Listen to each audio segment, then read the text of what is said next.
All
right, well, Kufar Akbar, welcome once again to another edition of the Cross and the Crescent discussion group. This is a once-a-week live-streamed radio show, or not a radio show. We used to be a blog talk radio show, but no longer a radio show, dedicated to rightly dividing the truth between Christianity and Islam. We're here every Sunday afternoon at 4 p.m. Central Standard Time. We're normally here for about 2 hours or so, sometimes less, sometimes a little more.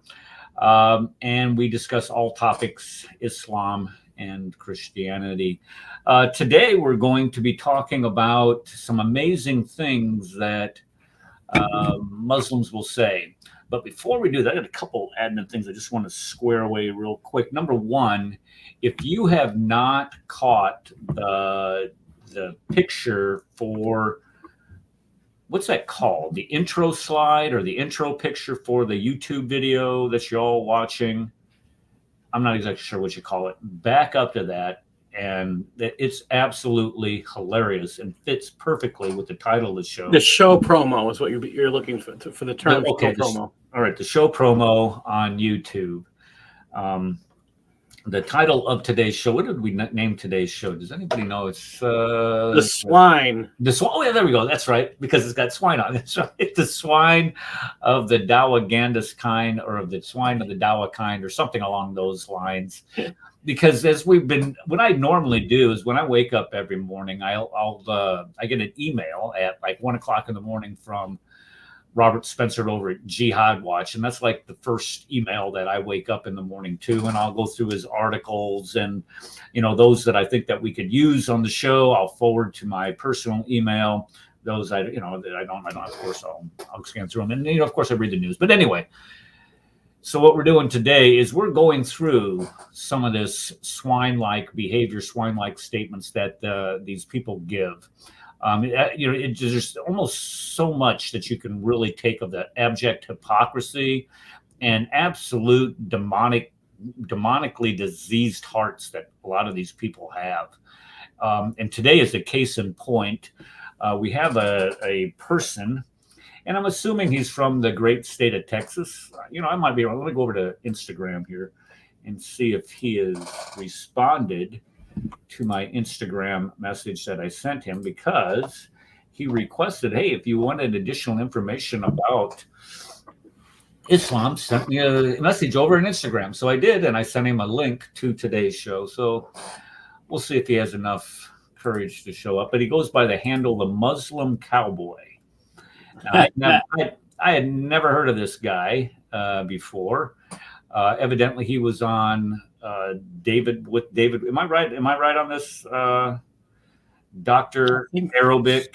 He reviewed him, but I don't think he came on the show. Okay, I was thinking that he was on the show with David and AP, but anyway, when we start thinking about like people who are caricatures, sorry, for like clown-like caricatures that we see, on TV or whatever, because they dress, a certain stereotypical way, or they have appearances or attitudes that are very, clownish or buffoonish in nature.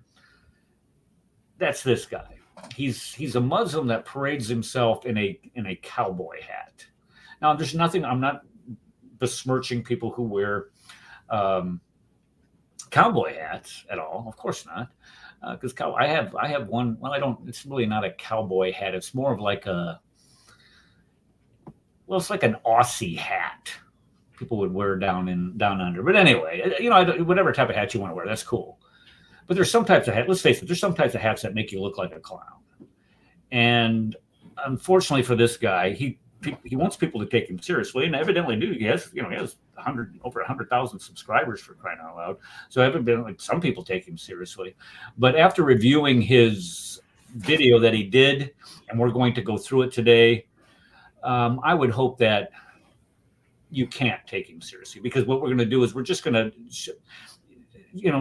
clearly demonstrate how absolutely moronic a lot of these statements that these people will make about Christianity, about other people, and they're all based on straw men. And we all know that what a straw man is. It's where you create this fictional type character, and then you beat the tar out of this fictional type character, and then claim like you're this great mujahideen who's done great service for the Allah of the universe. Well, that's what this guy apparently does. So let me go ahead and I just have one question for this cowboy Muslim. But do you ride?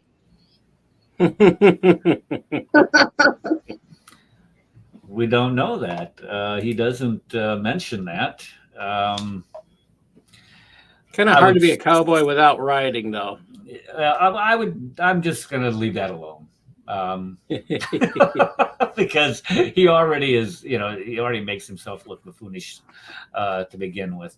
Okay, so let's go ahead and we're going to start at the 30-second mark. Now, this video that he makes is directed at David Wood. He calls him, first off, he calls him David Peckerwood. Oh boy. Oh, that's so fun. That's hilarious. David Peckerwood. I don't think I could. Anyway, it's like a junior high kid. All right, and this is the behavior that he engages in. Yeah, it is. This is what I get from a lot of the kids that I teach.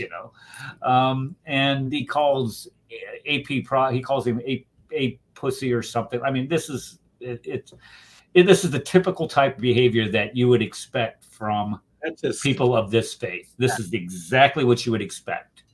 So let's go ahead and have a listen, shall we? Yes, we shall. This first one, we're going to play about 12 seconds of it. 2014. So I want to start by praising Allah, God Almighty, the one who created Jesus, the one who created Moses, the one that they put their heads on the ground to and begged God to forgive them, to help them, to guide them. And that's what I. Okay, so first question is, where did Jesus beg God to forgive him?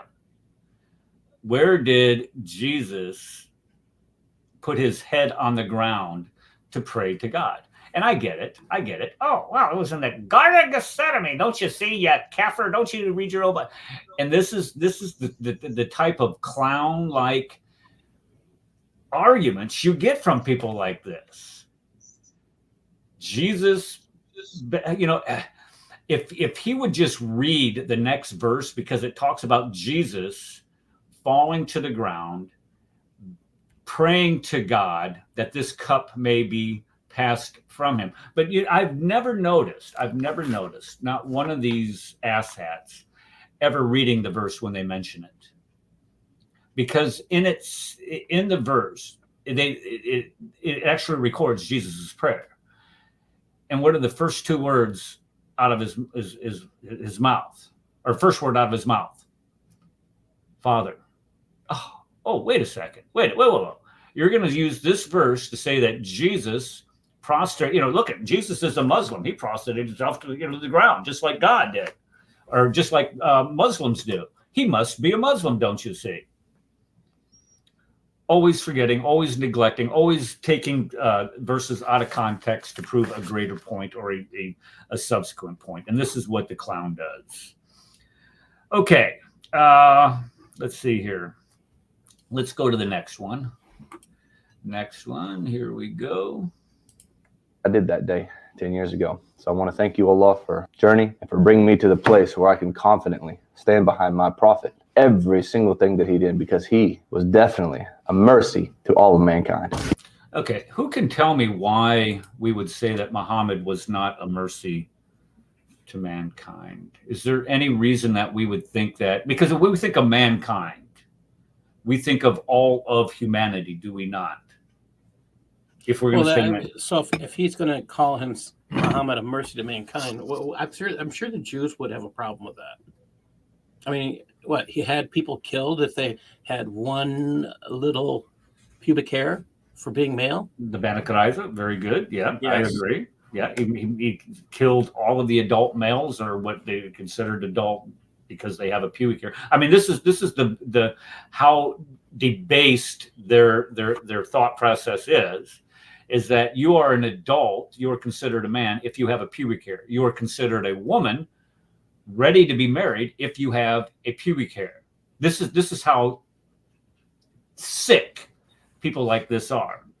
But yes, I would also, we could name all kinds of other people. When you go to what's the website? Wiki Islam. In Wiki Islam, they have a list of those people Muhammad had killed. There are over 42 different people, or 42 different, not just people, but instances, let's put it this way, where Muhammad has people killed.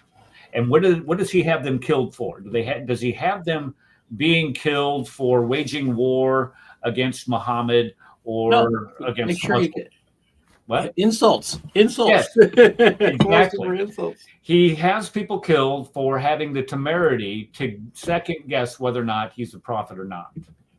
Having the gall to mock some of the things that he's saying. Having the gall to say, wait a minute, don't we hear that from that story about the what's the story with the 7 dwellers of the cave, or 7 sleepers of the cave? We've heard that one before. Yeah, wasn't this like a bedtime story? And now you're trying to tell us that this is actually from Allah? Really? How amazing is this? And so they mock him for it. He's like, oh, wait a second, no, I swear that's from Allah. Or how about the idea that, well, I'm gonna marry my son's adopted, or my adopted son's divorced wife, and just to prove to you that this is permissible, Allah is abolishing adoption. So that's not even an issue. It's just like me marrying some other, any everyday run of the mill woman. Could you imagine having to deal with somebody like that in the 7th century, parading around saying, I'm a prophet, and this is why, and oh, by the way, Allah's just told me that there's no such thing as adoption, so therefore it's okay for me to marry Zayd, was it Zayd or Zayed, his adopted son's wife. It's okay for me to marry that. He's a disgusting man. Yes, this is the mercy to all of mankind, front and center. So let's go ahead and listen to some more. Hold on a second. Let's take a look and see how Abraham prostrated to the angel of the Lord and the 2 angels. Do Muslims do that? I don't know. What are you talking about? Well, look at my thingamajiggy.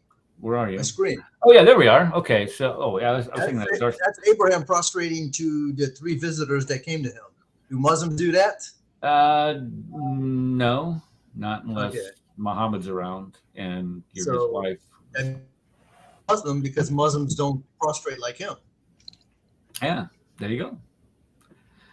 And that tells you how shallow that type of faith system is. In saying, okay, well, if you don't pray exactly like we do, recite these same prayers 5 times a day, if you don't go through these motions, doing whatever they do, like the Addams family, and then banging your head off the ground, then that's how they all did it in the past. No, it's not. That's not how they all did it in the past.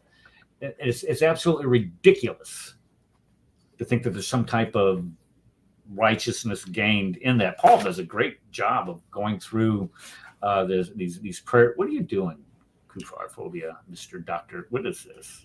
Oh, Rad's here. There's Rad. Hey, Rad. Rad is running errands right now, and I think he's on the road, so we're going to leave him alone. Okay, let's bring the urban cowboy, Muslim cowboy. Now, again, cartoon character here. I mean, this. Anyway, here we go. What else has he got to say? The issue is whether Muhammad, peace and blessings be upon him, is a prophet or not. Because if I can prove that he is a prophet and that the Quran is from God Almighty, then okay. Whatever God commanded him to do was good. And see, this is why I find it really funny, well, kind of dumb, that Christians come after us about the things that they say and have a problem with Muhammad, peace be upon him, doing, even though he was completely moral, the best of mankind. Okay, so gross. Yeah, okay, Gross. Okay, well, can I interject here real quick? So I got a few minutes here at the stoplight. Okay, so yes, of course, this dude is totally completely gross, but he's honest. I say we reward him for his honesty. I mean, no, the dude is seriously like David would say, or I would say, if it's in the Bible, I have to believe it. Okay, that's the bottom line. If God commands it, we would be a fool not to do it. Well, their Quran commands their prophet to marry multiple women, to have sex with a child, et cetera, and says that's Allah from Allah. That's okay. So again, thank you, dude, for separating, drawing the dividing line between us. You get your morals from a madman. We get our morals from God. That's what I wanted to say. Okay, well, I just jotted down a couple, saying he is the best of mankind. And I just jotted down a couple things about him. We've already talked about how he married the wife of the divorced wife of his adopted son. He didn't marry the wife. He caused the divorce. But with that said, the wife of his adopted son, the ex-wife of his adopted son, he was a genocidal murderer. I mean, if you look at what he did to the Bana Kanuka, the Bana Nadir, Jewish tribes in Medina after he came to power, he had them completely ethnically cleansed from that land. And then he murdered the entire Bana Qurayza tribe, or had murdered and participated in the murder of the entire Bana Qurayza tribe. So if you say that, that is the best of mankind. He was a slave owner, a slave trader, and somebody who enslaved people. Is that the best of mankind that you're speaking of? Oh, Muslim cowboy. Let me go. I don't see any messages from you on Instagram wanting to come to the show, or I don't see any audience. What about being a liar, lying to people? He even told people that it was good to lie to people, especially if it was about marital things. There you go. Bearing that false witness, that's always a great thing to do. He was a rapist and allowed his men to rape women. That's kind of a neat thing, huh? He was an adulterer, married a Copt in Hafsa's bed. Remember this one? Oh, and on top of that, he did receive a divine revelation saying, "It's all right. It's okay. Well, I gave you this woman. What's wrong with you? How dare you question what I've given you?" And then lastly, of course, Aisha was 9. 3 words. Aisha was 9. No more needs to be said than that. Aisha was 9, and he is supposed to be the best of all of mankind. And here's what he goes on to say. Well, let's just give him a listen. I'll let him say it, so there's no confusion here. Here we go. Is it when you delve into their book and you look at their prophet, people who were... We're getting into the Bible now. Here comes Mr. Dr. Theologian here on the Bible. Listen to what he has to say about the Bible. Considered prophets who are said to have done horrendous things. I mean, and David having Uriah the Hittite killed, I would say that's pretty horrid. Moses killing a man, I would say that's pretty horrid.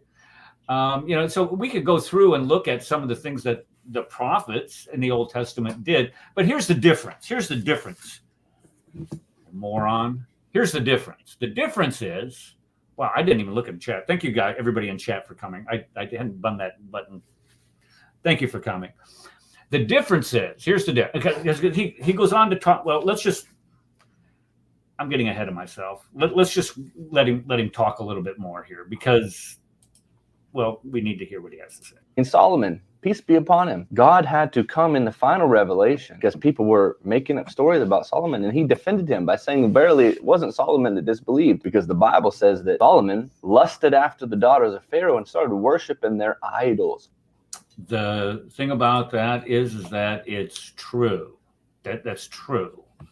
Solomon did do these things. Solomon did lust after other women. Solomon did allow these pagan gods to come into Israel because of he had over 700 wives, 300 or 600 wives, 300 concubines, or whatever. I can't remember the number. Just an unfathomable amount of lust going out. But here's the difference. Here's the difference between Solomon. Here's the difference between Moses, between David, between all of the prophets and your Muhammad. Here's the difference. We're told we don't have, they did not set an example for us to follow.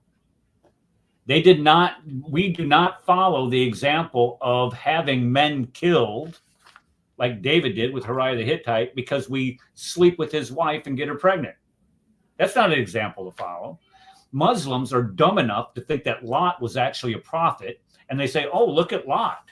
Lot had sex with his children. There you go. Well, if you think for a second that we're supposed to follow that example, that's absolutely absurd. But yet, here he is, blabbing his mouth, thinking, oh, well, there you go. That's that. Let's just listen to some more of this guy. It's crazy that people would actually say these things with a straight face. Remember, he's saying these things. He's saying these things about biblical prophets, and none of these biblical prophets are considered perfect. Keep that in mind. He became a disbeliever. He was no longer a believer in the Torah. So this is a big. He did not say nobody said that Solomon was a disbeliever, and that's not in the Torah. I'm sorry. I mean, well, I'm not sorry. I just again, here you have this guy's an idiot. There's just no getting around it. Deal. And their prophets in the Bible did. Okay, let's go to the next one. This next one is okay. The next one is just their prophets in the Bible did terrible things, and this is true. Let's just take a quick listen to see what he has to say. Horrendous, terrible things. They actually raped women. They actually slept with their own family members. They actually did this and did that. And yet they want to come talking about the Prophet Muhammad, peace and blessings be upon him, who we can prove. Okay, so here's the argument. All right, so you have these pieces of crap in the Bible, like Lot sleeping with his children. You had people like David having somebody killed because he committed adultery with Bathsheba. And we have the temerity to say, hey, well, we're going to ignore that, which we don't. We don't ignore that. But yet we have the temerity to criticize Muhammad. That's absolutely ridiculous. Because number one, we do criticize everybody. I mean, what did David do? If you ever want to see a clearer distinction between David sleeping with Bathsheba and having Uriah the Hittite killed, and Muhammad scrog and marry the Copt in his wife Hafsa's bed. Let's compare this. David, after he had Uriah the Hittite killed, was challenged by who? Nathan, the prophet. Nathan says, you are the one that took this one sheep from this one man. You are the one. And what did David do? David said, wait a minute. I'm getting a revelation from God, and God says that it's okay because he was a Hittite. Is that what happened? No. David said, "You're right. I have sinned." And what did he do? He repented of this sin in ashcloth or sackcloth and ashes. He repented. He went to God and said, "I have committed sin against you and my people."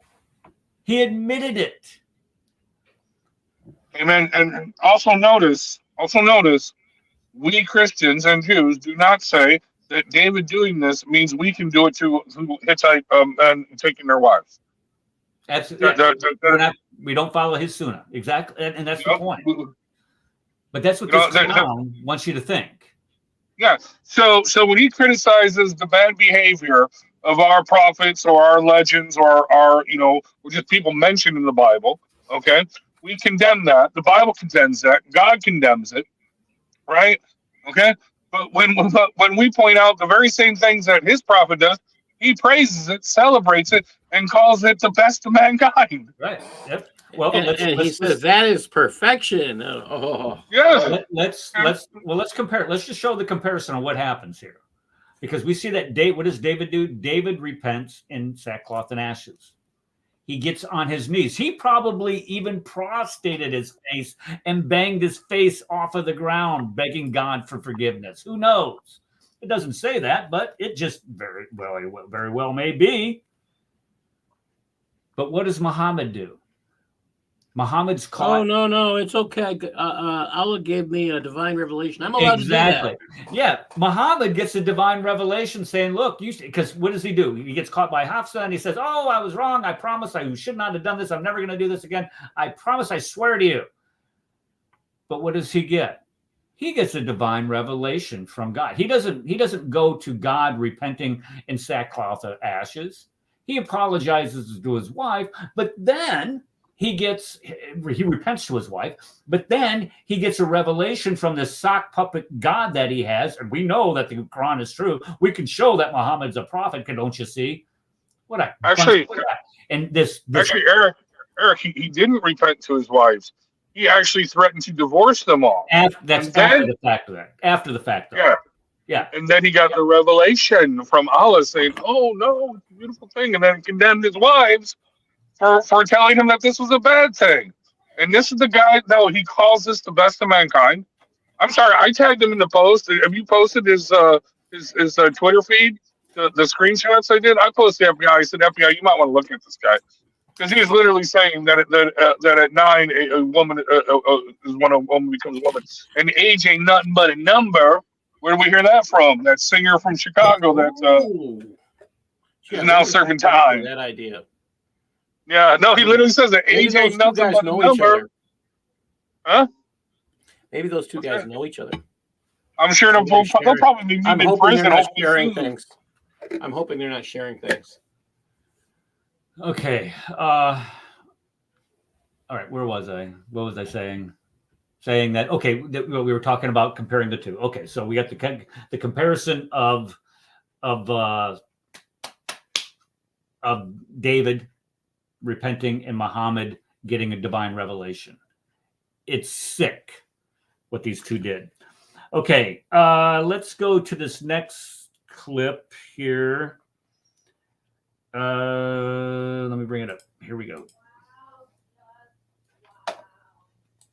Is a prophet, yet he did none of the things that are accused of the prophets in the Old Testament, but rather he was the upholder of justice. He was the upholder of mercy. He was the upholder of justice, and he brought mercy to a people who didn't deserve it, a people who used to bury their own daughter. Okay, let's just stop right there, because that doesn't even make sense what he's saying. Well, it's funny how they use the word justice as well. They don't even know what justice is. Okay, well, here's what I don't even know what. They can't tell the difference between messenger and prophet. Muhammad never said he was a prophet. He said he was a messenger. Well, here's what I came. The last part that he says here, the last thing that he says. Let me replay this. Let's okay. Mercy. He was the. Hold on. Let me put this back up here. This is what I got from it. The upholder of justice, and he brought mercy to a people who didn't deserve it, a people who used to bury their own daughter. The prophet. Okay, so did you catch that last part? He's praising, okay, so he's praising Muhammad. Look at Muhammad. Muhammad brought justice. He brought mercy to a people who didn't deserve it. Look what he did. He kept them from burying their own daughters alive. As the story goes, is that in order to marry off your daughter, you had to pay a dowry. And so having a daughter would cost you money. So when these daughters were born to these people out here in the desert, they would say, well, I don't want to have a daughter. She's not going to bring me any honor. She's not going to do anything for me other than be a burden to me. So they would take them out in the middle of the desert and dig a hole and stick them in it and bury them alive. Now think about that. He's bragging that Muhammad stopped that. When we start looking at that bar of decency, really, you're going to say, look what he did. He stopped this barbaric practice, this practice that any society would say that is barbaric, and then say, look how great of a person he is. Are you kidding me? Anybody would do that. Anybody would do that. And then turn around and marry him instead? Yeah. So again, he's not setting the bar very high as far as a mercy to all mankind. Of course, somebody would say that is wrong. Anybody with any sense would say that is wrong. So if that's the standard that you are using, say how great Muhammad is, you're a fool. Because anybody. We could also ask. We could look at the word historicity. Does he have any proof that this was actually something that was actually carried out in an area that is named Yathrib, which my understanding is that is a Hebrew name?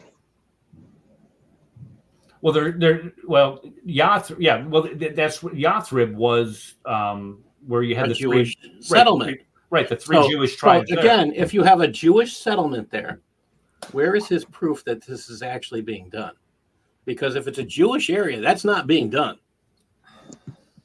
Well, again, the history. Here we go, Paul. The historicity surrounding Muhammad is like a black hole. There's nothing there. Exactly. People will say, well, and we can start with Mecca. And if you want to come on the show and try to, support the idea that Mecca existed at the time of Muhammad, you go ahead and give it your best shot, gunfighter. Well, I'll let you come on and I will give you equal time.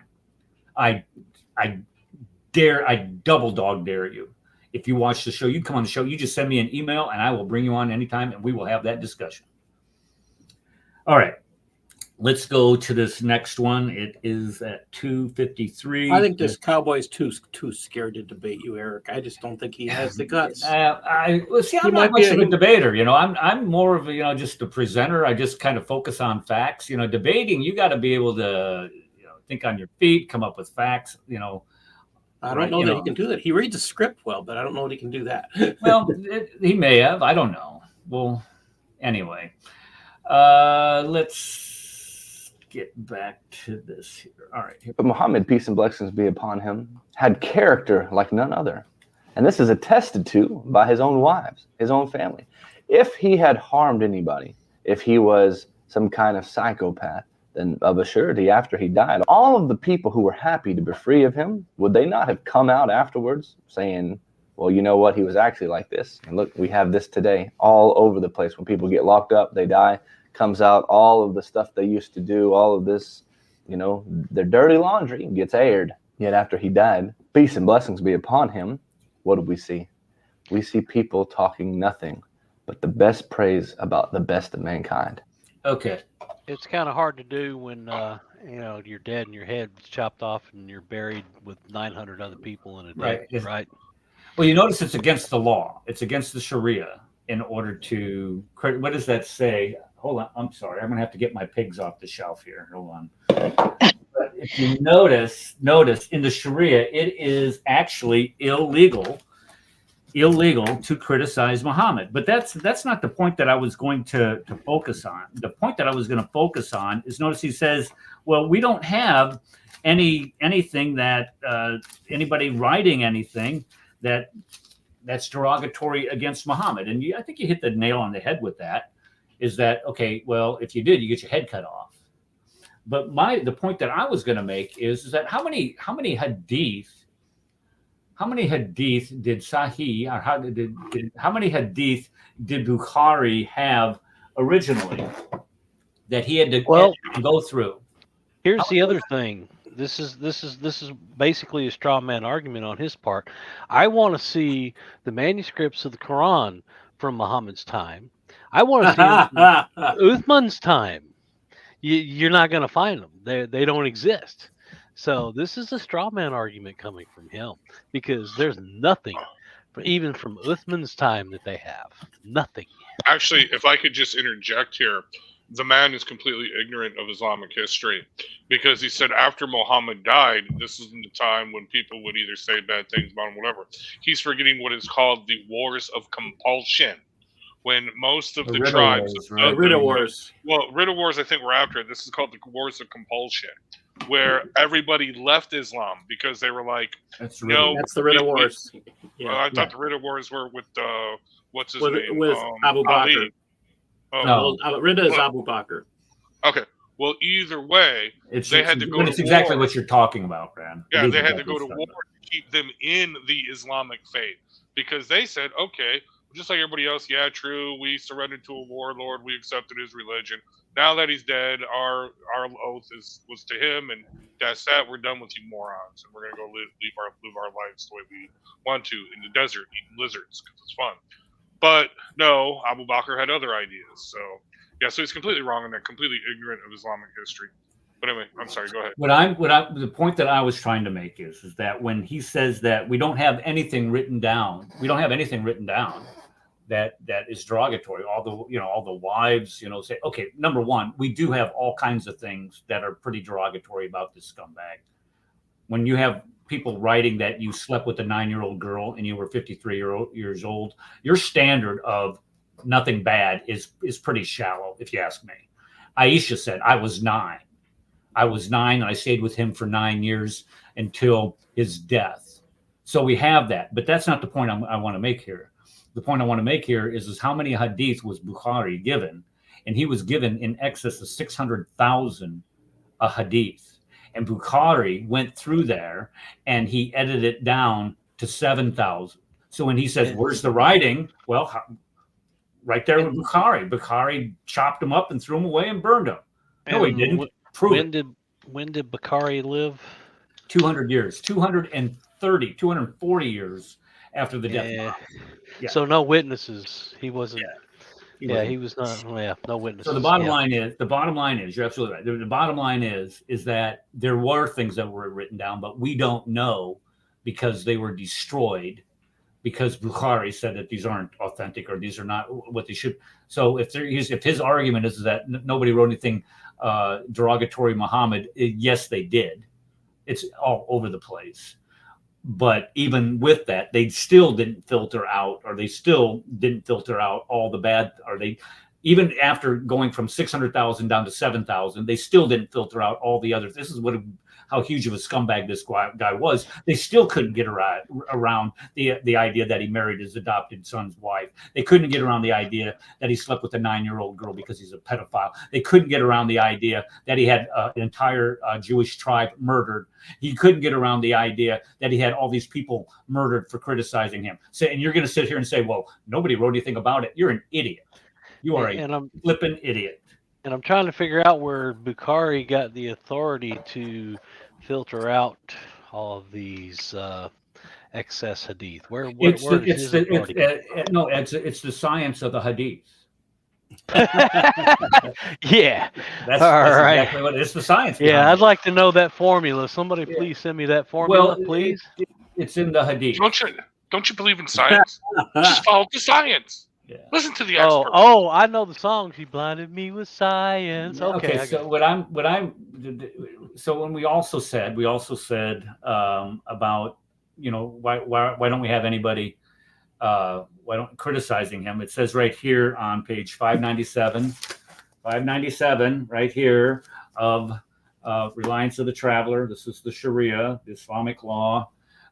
We have it is considered apostasy, and then apostasy is punishable by death, and then acts that entail leaving Islam. And we go Division O, Chapter 8, verse 7, or item 7.4. To revile Allah is considered apostasy, but it doesn't stop there. To revile Allah or his messenger is considered apostasy. That is considered an act of leaving Islam. So for this clown to get on there and say, where's it at? Dude, if you outlaw it and makes it punishable by death, what type of idiot would say something? Oh, wait a second. Somebody with a clown-looking hat on his head would do that. Okay. Somebody with no concept of history. And what is a Muslim cowboy? You'd have to. An oxymoron. Yeah, that's exactly right. It's an oxymoron. Somebody that herds cows. Okay, let's go up to 356. Here we go. I don't even know what this one's about. Let me play it. 356. Best to your wives. And he said, I am the best to my wife. He is somebody who every single person looked up to. And if you look up, every single person looked up to Muhammad. Did we just mention what it meant if you did not look up to Muhammad? What happened if you criticized him? They said he was a liar and a deceiver, and they thought he was demon possessed. Has he not read the Quran? Well, he didn't always that a liar, demon possessed, but he's also told that he fabricated all these stories in there. He's telling the tales of ancient. Says this. This guy must know his. He's basically proving that they worship Muhammad. I mean, he's proving it. It is, and this is where he says, "Well, we look up to him like no other." And it's I don't know, and how they can try to say with any sense of I don't know honesty that they don't revere this guy is just it's absurd. Yeah, dumb is They're a good worshiping word. a man. There. Yes. Okay, let's go up here to 415 and play this. Now, how long is this one? This is 20 seconds. it consumes his life. David Wood, correct me if I'm wrong, but did you not say that if Muhammad was a prophet, then anything that he was commanded, you'd have to be behind it? So the issue isn't whether Aisha was 9 when he consummated his marriage with her, but it's whether Muhammad is a prophet. Peace and blessings be upon him. Because I mentioned, like Muhammad and... Okay, so he's saying that if Muhammad was a prophet, if Muhammad was a prophet, then that makes it okay for what he did. But that's David's argument. David's argument is saying, look at all these things that he did, and he claims that he received these revelations from God. So how can he be? My question would be, how can he be a prophet if he received a revelation to marry the divorced wife of his adopted son? How can he be a prophet if he received a revelation that he is to marry a 9-year-old prepubescent little girl and consummate said marriage? How can he be a prophet if he has a revelation where you can marry, consummate that marriage, and divorce prepubescent little girls? Who would say that you are a prophet? What kind of sicko would think that anybody that would say these type of things could be a prophet? And that's David's point. Yeah. What does it say about coming up with doctrine that is different than what God gives? What happens to those people that are claiming to be prophets? They get stoned. To be accursed. It says right there in Galatians chapter... Is it chapter I think it's 1, verse 8? No, we're talking about Leviticus. 1:6-8. Yes, Leviticus also, definitely. Yeah. He gets stoned. I mean, he's done for it. You come up with something wrong. You come up with something that didn't happen. You get stoned. You change the doctrine, you get stoned. You change the gospel, you get condemned to hell. Let them be accursed is what it says. Paul says, let them be accursed if they preach a gospel different than what I've been taught. Even if an angel does. Oh, like Gabriel? Are you kidding me? No. He had a Gabriel. We're not talking about Gabriel. We're Gabriel. It's never Gabriel. Jabril taught him this doctrine, and so it must be true, right? That's such a clown. Okay, what are we going to next? We are at 4:15. No, we've already done that one. Here's another thing. In the Quran, chapter 69, verses 44 through 46 says, "And if we had forged some words against us, then we would have taken him by the right hand, and we would have cut the jugular vein out of him." And then we have these hadith that come up and say, the prophet in his ailment, which he died, used to say, "Aisha, I still feel the pain caused by the food I ate at Khaybar, and at this time I feel as if my aorta is being cut from that poison." Sahih al-Bukhari, volume 5, book 59, hadith. So the same type of way that a false prophet would die is having their aorta cut out. Muhammad That's how he died. Yes. What? Oh, the irony involved in that. Okay, 454. Okay, let's see here. Let's do this. 454. Here we go. I find it quite intriguing that you're coming after me now about this issue, seeing that you yourself finally came to the conclusion that, look, if God in the Bible says to kill a bunch of people, then when God says it, you have to agree that God condoned it and it's from God, right? Maybe he says this at a certain time for a certain reason, but you agreed to it. And exactly. See, this is where, if God prescribed to have the Jews kill the Amalekites, there was a reason for it, and so they did. Does anybody know what the reason was?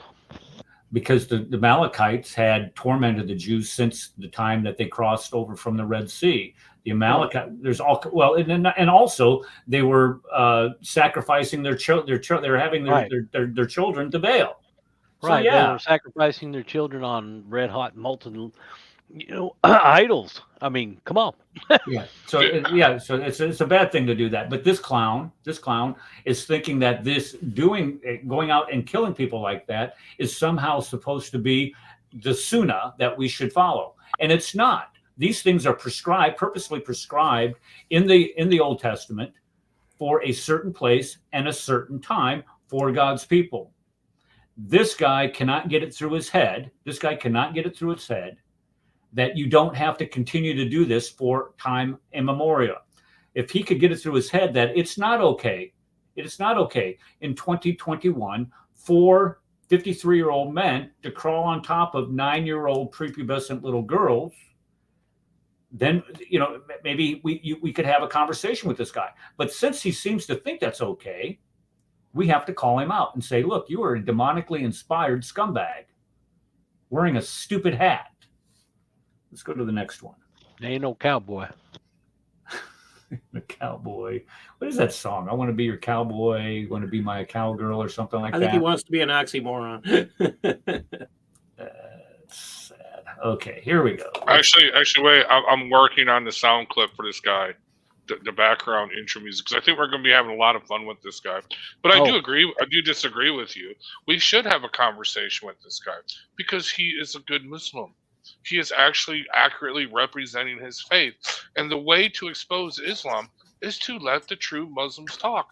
Instead of arguing against a Kenny Islam, or a Marshall, or those type of people who don't know Islam, who don't believe in this religion.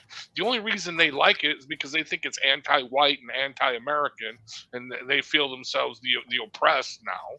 Okay, that's the reason they follow it, and plus they make money off of it, so it's no big deal to them.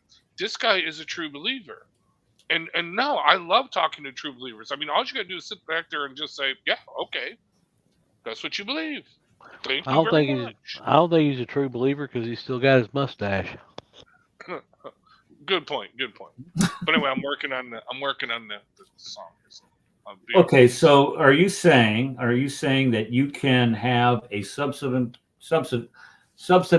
conversation with somebody who actually thinks that it is permissible because somebody did this 1400 years ago for a 53-year-old man to marry and consummate that marriage with a 9-year-old prepubescent girl? you would Okay. you wouldn't have a problem having a conversation with that person. Well, so define substance. My definition of substance is twofold. Either to play back what they are saying and to point out the hypocrisy, like we are doing right now, because he's coming from a point of view that we have prophets and people mention in the Bible that have done horrible things. So therefore, we are either just as bad or even worse for believing these people. Well, we can point out to them, no, that's not the case, and then hopefully we can get them, and through the grace of God, get them to respond after they listen to their arguments, defending this prophet who actually does these things, and he defends it. That would be one form of a substance conversation. The other form, and the latter part, and the one I think is probably what could be more realistic, is let them talk. And the substance part was when the FBI comes and puts the cuffs on them. Seriously, let them talk themselves into their own indictment, into their own prison cell. You know what I mean? Let them put, and not only that, but you can show these deniers of Islam that no, this is what Islam believes. If like, okay, for instance, Kenny argued. Well, I shouldn't even mention the dude's name, but you know, the other Muslims we have in this show that deny all this stuff. They come on the show and they deny all this stuff. We end up arguing with them, arguing their religion with them. Instead, what needs to be done is we need to get the Kenny Islam, the practice of Kenny Islam, okay, to debate these true believers, to debate these dudes that have the true sunnah. So maybe they'll sit there and say, you know what, this crap is bad crap crazy, and yeah. Didn't those two have a debate on Modern Day Debate, Kenny? No, I don't think so. Okay, I was thinking they did, but No. Kenny had the debate. I just have a hard time looking at somebody and taking somebody seriously or having any interest in somebody who believes these things. The interrogator. Put on your interrogation hat. They are the criminals. You're getting them to talk and say things that they ought not to be said, and get them to say it publicly. And we can put it on YouTube, and we can put it on blast. We could say, "See." Do you see well, what I'm saying? we did have what's his face? Something Islam Defender guy on here, and he said some things like this, and I was trying to. Yeah. So I said, is that who it was? Okay, so so I guess you're right. All right, so I guess you're right. We did these things. We have had people like that on here. Anyway, And besides, they're fun to mock. So, and they're not as frustrated because they agree with everything that we say Islam is. So therefore, it's actually easy pickings. Instead of arguing against them, getting frustrated, saying, "No, you don't know what your religion teaches." When here we're like, "Yeah, dude. Okay, there's no argument. This is what your religion teaches. We agree." Okay, FBI, here's the dude. Anyway, go ahead. There's one other hadith that I forgot to mention. It says, whoever drinks poison and kills himself with it, he will be carrying his poison in his hand and drinking it in the hellfire, wherein he will abide forever eternally. Sahih al-Bukhari, book 76, hadith 90. So there you go. Prophet Muhammad is carrying his poison around in hellfire right now. Yeah, we could only hope. Okay, so let's go to this one here. Here we go. And now you're going to come and kind of muddy the waters, use a lot of emotional muddy the waters and say, muddying the water means that you're going to call out Muhammad for being a pedophile. That's muddying the water, evidently. appeal to try to get your followers to come after me and call me all kinds of names. But look, it's not going to work. I stand behind what I believe in. I stand behind my book that I believe in. Not a single word, not a single letter do I reject from my book. So unlike you people, I'm willing to stand up for what I believe in. I stood over on. Okay, so let's talk about his book for just a second. And we've been, I know I'm preaching to the choir here, and we don't have to drill down on these too deeply. But his book that he's standing by in, that he believes in, states in chapter 65, verse 4, that it is perfectly permissible for a grown man, a grown scumbag of a man, 53 years old, to marry a prepubescent little girl and consummate that marriage to a prepubescent little girl, and then divorce said little girl. That's the book he has no problem with. His book also says in chat. Go ahead, Ed. I was just going to say it also says that sperm comes from the breast of a woman. I don't have that. Okay, Chapter 86, verse. I didn't write that one down, but okay, yeah, it says a lot of things. Yeah, and that's one of them. Chapter 98, verse 6. It says that Jews and Christians are the worst of creatures. We're not the worst of human beings, don't you see? We're the worst of creatures, meaning that we are worse than cockroaches, as Tony Montana would say. We're worse than cockroaches. This man clearly has not read the Quran. Well, or maybe he has a weird conception of good and bad. Well, he has a sick view to begin with. Anybody that is inspired by Muhammad is, in my opinion, demonically inspired. You have to be demonically inspired if you believe that guy was a prophet and did the things that guy did. And that's just what we know about. We don't know what Bukhari edited out or Hisham edited out from Ibn Ishaq. We don't even know that. Don't you mean the goat? The goat ate it. This is after the goat. Yeah. This is after the goat brigaded things. Right. What about chapter 5, verse 33, where it prescribes crucifixion as a punishment? The God of the universe is prescribing that people be crucified for violating an undefined law, causing corruption in the land. What about 929, where they're compelled to fight against people who don't believe that this moron was somehow a prophet, and they don't pay the jizya, they don't pay this capitation tax forced upon them because you don't believe that this guy's a prophet? What about even this one, chapter 9, verse 30, where it says that Ezra, the Jews worship Ezra as the son of God, like Christians worship Jesus as the son of God? Is that the book that you are standing behind, that you want, that you honestly and fervently believe? If it does, then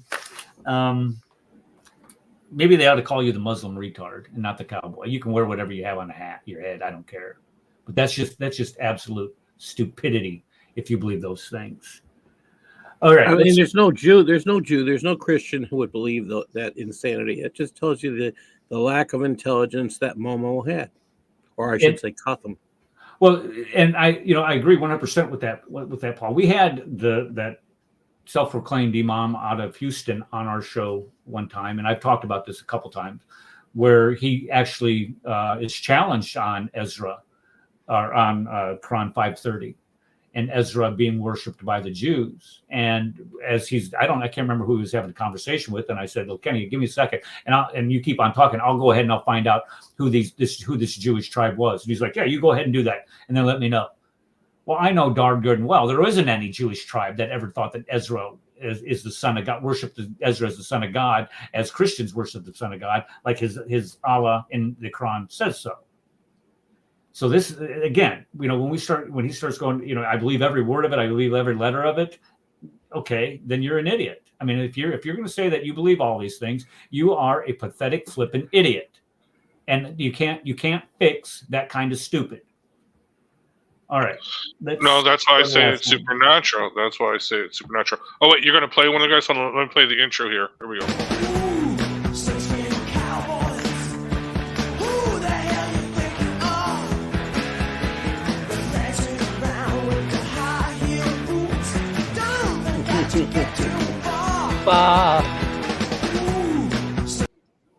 Who is that? There you go. That's Ted Nugent, Nugent, man. Oh, that's terrible Ted, man. Snakeskin cowboy. Who the hell you think you are? Walking around in your high heel boots. Don't you think you'll get too far? That's them, dude. I can hardly tell the difference. Saw him live many times. Oh yeah. Terrible Ted shooting flaming arrows, dude, into the only audience. The only time I see Ted is on like a deer hunting show on Saturday mornings. Yeah, he's big into that. No, he's all into conservative stuff, and I've seen him a couple times. Yeah, good conservative guy. Okay, let's go to this next part. I think this is the last clip.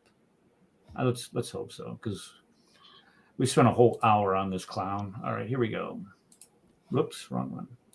Brothers and sisters, the time right now is better than any other time. Once you recognize that there is no other truth from your Lord except for Islam, that there's only one God worthy of worship, that he doesn't have sons or partners, sisters, roommates, uncles, brothers. He wasn't himself, then became himself, then killed himself because he himself could not forgive the sins of the people that he himself created. Okay. You know, I don't know how many misrepresentations or how many theological mistakes that you can make in what is that, 20 seconds, 19 it sounds seconds? like he's trying to be seen as an evangelist. He's trying to use the demeanor of evangelism, but he's selling snake oil, and it doesn't work. It just doesn't work. Right. Well, what I'm seeing here is when he starts saying that, okay, here you have Allah. We can't believe in somebody who associates partners, and then he starts starting brothers, sisters, mothers, aunts, uncles, what. That to me just shows how convoluted he is, because what he's doing is he's actually believing Muhammad, what Muhammad said in the Quran, where he said what Muhammad actually thinks that, where he says, say not three. Remember this part? Say not three, where it actually is Trinity, but say not three. And then he goes on to talk about how Mary is supposed to be part of the Trinity. And Jesus rebukes him for it. And Jesus rebukes him. I mean, they're Jesus, they're Isa, but rebukes him for it. Yeah, say, oh, I dare not say that. Well, of course not, because he didn't say that. Because he did say, worship my mother along with God as a God. But yet, here you have the Muslim cowboy,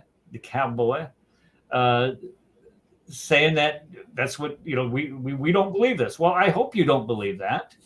But your prophet obviously did. So snakeskin cowboy. What is it? Well, the snakeskin cowboy. I think that's a good description. Okay. He's got oil, snakeskin oil, and he's willing to sell it. Yeah, he's wearing them high-heeled boots. Yeah. Okay. Who the hell you think you are? All right. Let's see here. Let's go ahead and play this until the end of the. No, I tell you what. I'm done with this clown. Let's just leave that alone. Sometimes he will come back for part 2. Oh, we got plenty of stuff on him, dude. Okay, well, we're gonna have to go through it. It doesn't take too long to go through this kind of stuff. It's just you gotta piece these things together, and gotta get him on the show, man. I'll see if I can work him, get him on the show. I sent him a message on Instagram, send him the link, but evidently he doesn't. Well, Muslim cowboy, if you're listening, I respect you. I hear you. Okay, I respect you, and I want you to tell us the truth about Islam. Because I actually mean this sincerely. Okay, because I'm tired of arguing with these phony faux Muslims who sit there and say the opposite of what you're saying.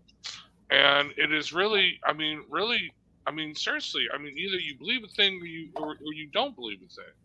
And like when you like to say that there's nothing in the Quran or Hadith that you are ashamed of, even though you definitely should be, there's nothing in the Bible that I am ashamed to that God commands us to do.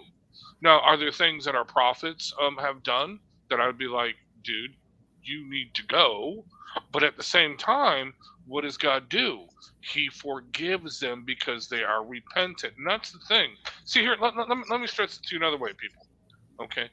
Islam believes that God waits around. Either God waits around for eons until a perfect man appears, or God creates a perfect man, sinless man, to be his messenger, to be his prophet.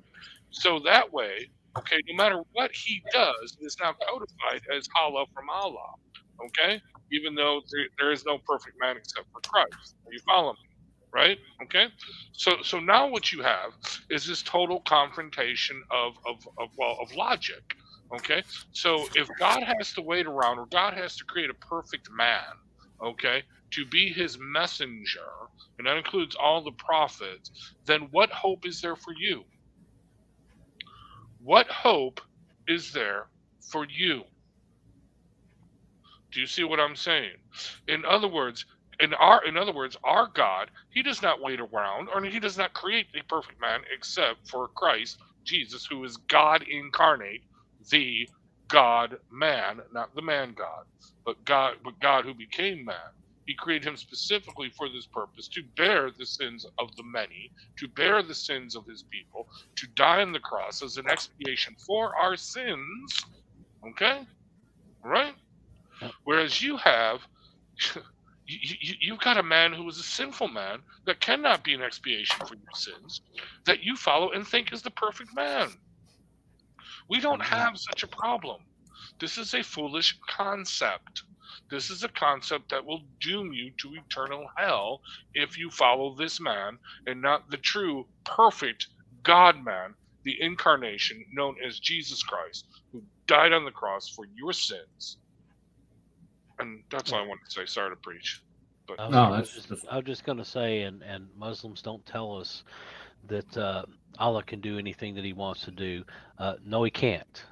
He can't enter his creation, and he can't get into a body that he created himself, that he made himself. So no, he can't do anything that he wants. Whereas the true God can.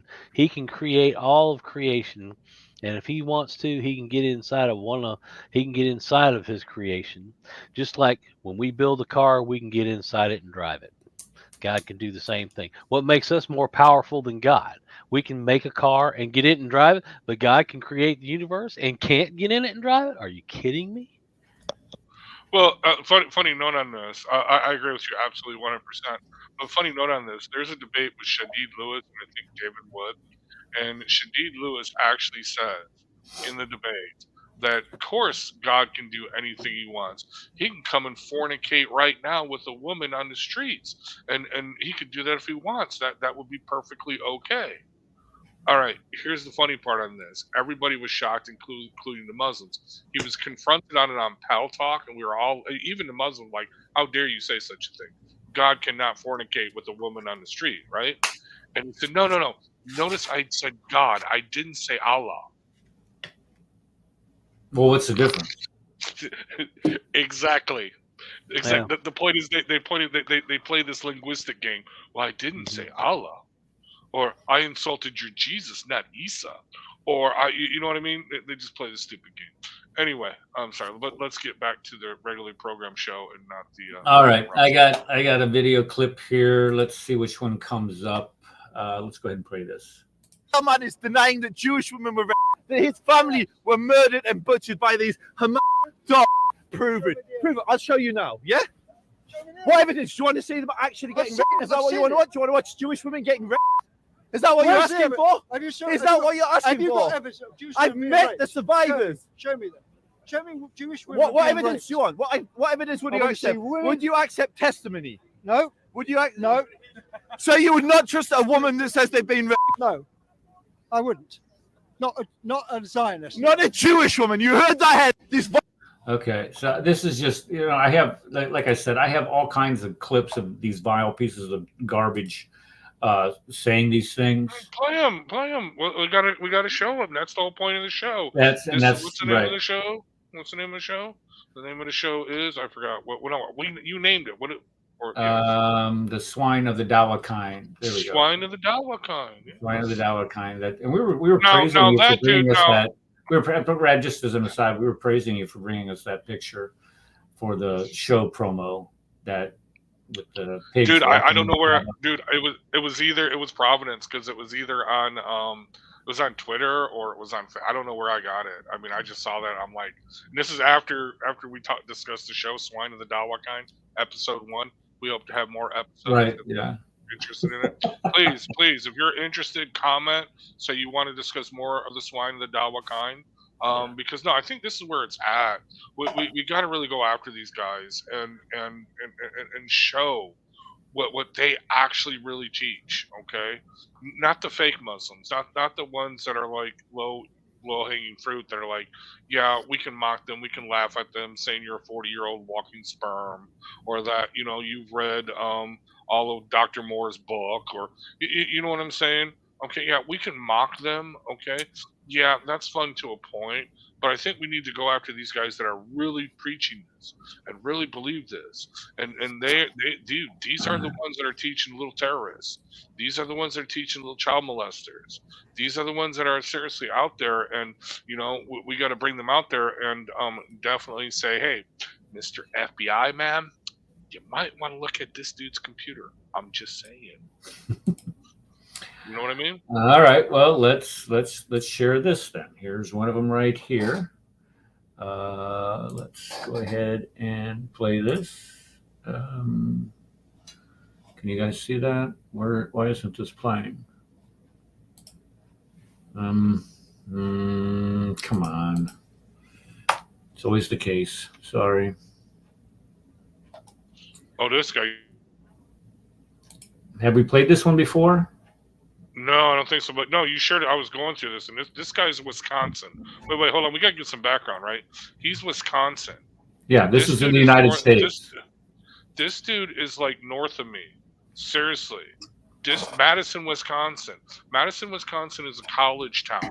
Madison, Wisconsin is so lefty of a lefty college town that who was it got there was a murder there, and there was all kinds of high level robberies during the BLM stuff. And they tried to cover it up because it was a black guy that did it. So therefore, well, no, it couldn't be that. That would be racist to say it was, but no, it was a black guy that did it. But no, seriously, this is Madison, Wisconsin. Beautiful town. If you haven't been there, it really is a beautiful town. I actually got pictures of it from when I went on a ride there. But anyway, I can verify it is a beautiful town. I've been there. Yeah, no, well, especially because it's on this like lake kind of thing, right? I don't know what lake it is, but yeah. Anyway, no, it's really Lake cool. Mendota, Lake Monona. What is it? Mendota, Monona. Yeah, I don't know, but it's really cool. There's this bar. I got the picture of the staircase, dude. It's like 5 flights of wooden stairs you got to walk down to the bar and the boat ramp, and it's like really cool. I mean, you take a boat. It's really cool. But anyway, I'm sorry, I digress. All right, let's go ahead and play this clown. All right, here we go. We neglected the principle of support, which is al-jihad fi sabilillah. The only way that can stop is to face the enemy the way they face us. Okay, no, it's not. Is there more? Oh, no, there's all kinds of more here, but I'm just saying what this guy is saying. He's saying we're going to face the enemy the way that they faced us. You're not facing the enemy. I don't know who you're talking about as far as the Hamas are concerned, because none of them are facing the enemy. They're running like a bunch of scared little girls hiding in holes.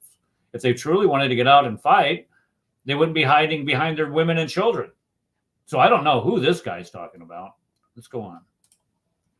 But notice, this guy's in America. They face us with aggression. We should retaliate with aggression. Allah subhanahu wa ta'ala said in the Quran, وَقَاتِلُوا فِي سَبِيلِ اللَّهِ الَّذِينَ يُقَاتِلُونَكُمْ وَلَا تَعْتَدُوا. Fight in a path of Allah subhanahu wa ta'ala. What were you saying, Ed? That's not what it says. Katilu is not fight. I'm sorry. It's kill. Okay, kill those. Yeah.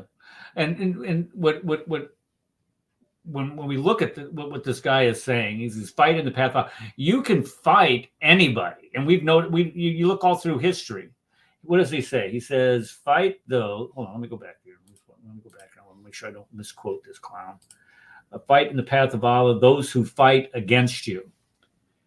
Were the Jews fighting against the Gazanians or the Hamas holes on October 7th? No, because on October 6th, the Hamas holds had a ceasefire with the nation of Israel. So that Israel was not fighting against them, with them at all. So I don't know where this guy gets his, the guy gets his argument because, well, as you see that they kept us repressed, even though they gave us all of the Gaza Strip to rule amongst ourselves, we still have to fight them because just as soon as they were given the Gaza Strip, they started shooting rockets into Israel. Let's go on. Yeah, they want more. It's just, they want all of it, not more. They want all of the land between the river and the sea, and they want every Jew out. That is the issue. Well, here's the thing, just really quickly. You all heard, I'm sure by now, 3 U.S. soldiers killed in the Jordan Syrian desert. I can only imagine their special forces, special operations operating in that kind of a post. Plus over 30 wounded and injured. You haven't heard of this, Eric? Yeah. Three, yeah. Yeah. And we got this bumbling, baffled old fool in the White House with his tranny troopers, wondering what they're going to do. This stuff is now escalated really quickly, and we're gonna have to see how this plays out. But no, they might actually get their jihad. They might actually get their world jihad coming soon, coming to a no. We got the guy. Did you see the guy that they caught at the border? Well, they didn't catch him at the border. They videotaped the guy at the border saying, "Yes, this is my. You don't know. You're not smart enough to know my name, but soon you will all know my name."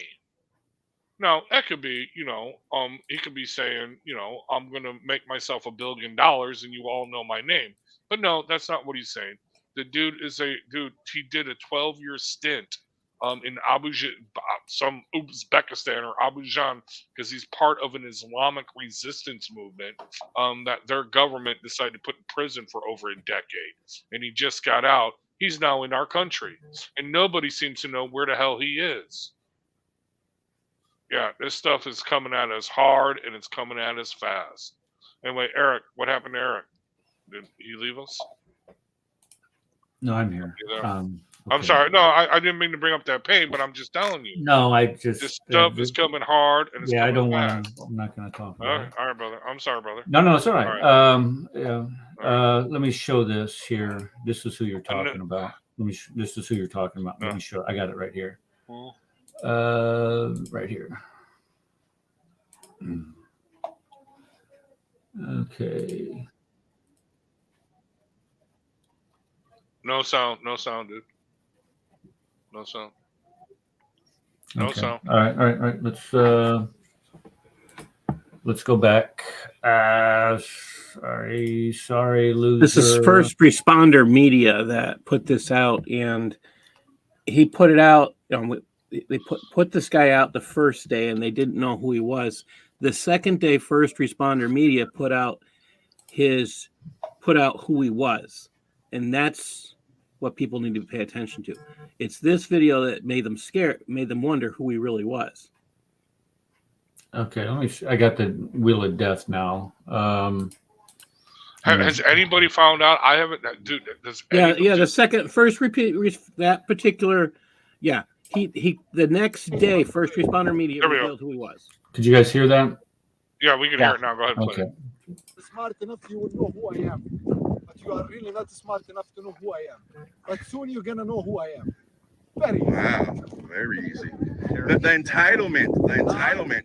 No, believe me, I'm much better than that. The entitlement, guys. Wow. Okay, did he say no in my religion? Is that what he said?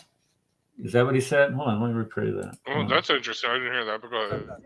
The entitlement, guys. Wow. Oh, come on. The entitlement. No, believe me, I'm. No religion. Is that what he said? No, believe No, he said no. It's much more than that. No, right believe me, here. it's much more. No, he said The no. entitlement. No, believe me, I'm much better than that. The entitlement, guys. He says Wow. no, Okay, believe me, all right. I'm much better than that. All But right. no, but no. Has anybody found him yet? I mean, other than No, not that I know of. So FBI, CIA hasn't come out. Well, they not could looking. have nabbed him. They're not They're not looking. Well, looking. I'm just saying they could. I want to be hopeful and say they could have just nabbed him, and he's now sitting in some black ops site, and he's being beaten to death, and tortured, and waterboarded, and Right. Whatever. We talked about that last week too. That's one of those guys you would like them to waterboard. Yes. Yeah. Oh, waterboarding is too humane. I'm more of a pain technician type of person. Remove the eyeball, battery jumpers and cables, and all kinds of stuff. Ugh. for getting this out there. All right. And anal. And another thing. Oh, I'm sorry. All right. Let's put Wisconsin Imam back up on the screen and listen to some of his tirade. Let's go. Fight in a path of Allah subhanahu wa ta'ala. Those who fight against you, will fight, they'll defend the deen, they'll defend their land, not with their tongues, but with their blood. And each one of us should be a soldier today. Okay, then why are you in Wisconsin? Seriously. Because if you are a soldier, each one of us should be a mujahid. This is the bravado that we He's get. a recruiter. He's a recruiter for jihad. And if he puts his money to this is the other thing people forget.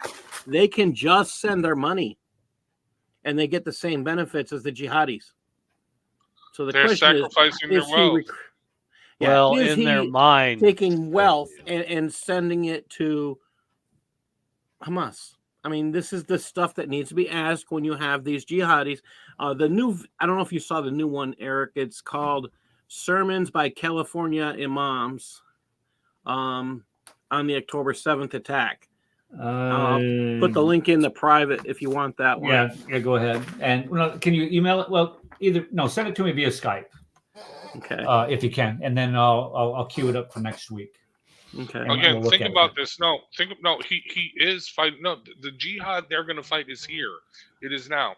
He is talking to a bunch of, well, you don't see the crowd, but I'm sure he's talking to a bunch of Muslim youths, dude, in a masjid in Madison, Wisconsin. In other words, he's talking to them and he's saying, hey, you need to do this. You can either do it here or you can sign up and do it here. And well, I can't tell you that, but here I can give you a phone number that you can call. And I don't know, you know what I mean? So right. text himself, and hopefully the FBI is on that. But evidently, this is considered inciting to violence. This man should be under arrested. I mean, he should be under arrest, since this has been out and been public knowledge, he should be highly monitored. Everybody in his, everybody in his family should be monitored. Everybody that he's ever made a phone call with, the country that he comes. I mean, all of this. Yes. So to do that is racist. I've been listening to a lot of. I can give you the guy. I can't think of his name now, but he does a lot of interviews with ex-FBI and CIA agents. Okay, and he talks about this stuff. I mean, they're 20 years retired. And they talk about how in the last 10 years, okay, or the last 5 or 10 years, the agencies have degraded and they've dropped the ball on the whole monitoring the Muslims and the mosques and stuff like that. And because they're more interested in Catholics because they're, radical extremists, anti-abortionists, so on and so forth. But no, so here's the thing. They've taken away from that, okay, to monitor these people, okay, and they put them doing other stupid crap, okay, that makes no sense, okay. I mean, seriously, you can. There are a couple interviews I'll have to look up again and share with you, where these FBI agents are like, we don't even know what we're doing. We're trying to entice, okay, people to go out and commit acts against the government, okay, that are our own U.S. citizens. You know what I mean? Okay, no, so I'll give you an example. The Whitmer kidnapping case, that was all FBI agents or CIA confidential informants with 4 or 5 people. 2 of them were mentally retarded. The ones that they were going to go kidnap Greg Whitmer and behead her? No, that was all FBI CIA. But anyway, I digress on this. Anyway, point being is this. So that's one point. The next point is I hope to God that this guy is an FBI agent. He's a confidential informant. Okay, whatever. And he's trying to recruit these numbskulls and they all go to prison. In other words, he's intercepting foreign. But from what I'm reading and hearing from these ex-FBI and CIA, that's not the case anymore. They're more interested in American citizens. They're more interested in anti-abortionists. They're more interested in patriots. They're more interested in, MAGA Trump supporters. That's what they're interested in. Well, it's Not these guys. right. Well, it's it's just lack of priorities is all it is, and they're a bunch of cowards, is what they are. They're afraid to call. And here's where you just have to get to the point where I don't give a ripping rat's rear end what you call me. I am not going to be quiet about all of this. I am not going to shut my mouth when you have assholes like this saying these things like this. Encouraging people to go out and kill other human beings because you think that some guy in the 7th century, some pervert, some pedophile in the 7th century, some piece of crap from the 7th century was somehow a prophet of God. Screw you and your belief systems. Yeah, and that's what they're trying to do is get you to shut up. Ain't gonna do it. Ain't gonna do it. Ain't gonna happen here. You don't like it? You got my mug. You know where you know what I look like. There you go. All right. Let's see here. We have about 35 minutes. There's a couple other things. We'll come back to this clown. There's a couple other things that I wanted to touch on. Let's go down and take a look at what our friends in Australia are doing right now. This is Australia. Let me bring this up. Australia. What are the people in Australia doing? Well, funny that you should ask. Right here. Here's what they're doing in Australia. Right here. Take a look. This ought to make you feel good.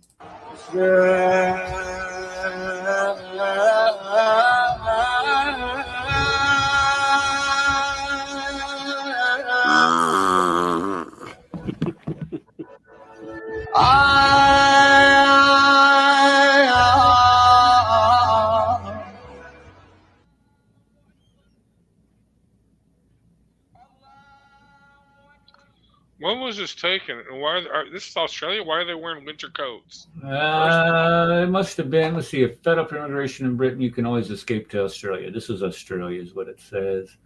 It was posted on January 14th. So I don't know when it was taken. Wearing winter coats. If it's January 4th, I'm sorry. Hold on. I'm not discrediting this, but I got to fact check this. Because one, they're wearing winter coats in Australia in January, which is summertime. Well, it must have been a couple. It has to be at least 6 months ago because it's wintertime in Australia during our summer. So yeah. Well, anyway, all we need is one person to totally rip a fart there, so they can. No, that's what it sounded like. I didn't know. That's what I did. I'm sorry, I did that. That was you. That was you. Okay. Yeah, that was great. If you do that, if you go, this is why I would recommend you go to Paul's show on Thursday evenings at 5 p.m. Central Standard Time. Is we talk about how farting is actually invalidates your prayer. You can be the most. That's it. It's done. Yeah, they could just bring a black dog and just walk around and they'd all leave. You'd be the most sincere person in the world praying 5 times a day. Wait. You cut a toot, you're done. You invalidates your prayer, buddy. Feed the black dog all kinds of gassy greens. You know what I mean? I would be more than happy to grab a dog and run right in front of them. Darcy was there. The time we brought this up, Darcy and Sharon were there. When we brought this up the first time, a guy came on and he said, "Look, this in Pakistan today." He came on the show and said, "In Pakistan today, they lynched a guy," he said, "for farting in a mosque." Like, wow. Dude, we gotta get. Why am I not surprised? Dude, it must have really Dude, no, think about this. We could defeat Islam by just throwing in fart bombs and whoopee cushions. You know what I mean? There's a guy. Hold on, Reg. You have to check. You have to ask yourself if it made a sound. Well, here's what we could do. And then the fart bomb, the snake. Yes, it can be done. If you guys watch these YouTube shorts or Facebook shorts or something, there's a guy that has like this cup and he blows into it and it sounds like one of these greasy, smelly, snotty farts. And he does this. What about that glitter box? What? The glitter box. Which also has that. Whatever his name is. It is glitter bomb. Yeah. It is absolutely priceless and hilarious, the reaction that people have to this. So what we ought to do, Rad, you and I are going to talk. What we ought to do is get one of those cups and maybe take a trip to Dearborn or something and see what happens. You're gonna get us all lynched. I mean, and just blow into that cup and say, "Hey, look, I didn't fart. I didn't invalidate. I just blew it into this cup. What's wrong with you people? You guys." Oh, Well, that would be technically, perfect. only Oh, the we should do- person we who should- farts gets his invalidated. But I think it'd be hard to sit there. All right. So I guess I should have picked. Oh no, dude. There are like these fart bombs, stink bombs. We could just unleash. So it's like all of them, dude. Okay, so this is what's happened. This show has descended into talking about. But no. I want to get back to this. No, I want to get back to that All right. video that you played. Irregardless of when it was, where it was, I have noticed this. You only see these mass demonstrations of prayer when there is really politicized conflict in the Middle East. Have you noticed this? Like, for instance, more specifically, in Israel Palestine. When there is a war in Israel, Palestine, Gaza, whatever, okay, that's when these lunatics, they come out and they take over city streets and they take over city blocks and they do this public prayer stuff. So this is a definite prayer to their god of occupation. It's just trying to show some type of of domination.